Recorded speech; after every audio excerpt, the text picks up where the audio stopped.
கவிதை சிறு தேன் துளியாய் உருளும் நதி நீர் எழுதும் கவிதை அலை ஓவியமாய் விரியும்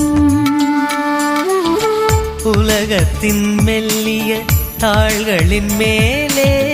இளமையின் கவிதைகள் எழுதிட வேண்டும் அழகிய இதழ் கொண்டு வா முத்தம் என்பது நாம் காணும் தியானம் அது முடியும் முன்னமே நாம் காண்போம் ஞானம் ஒரு பூவெழுதும் கவிதை சிறு தேன்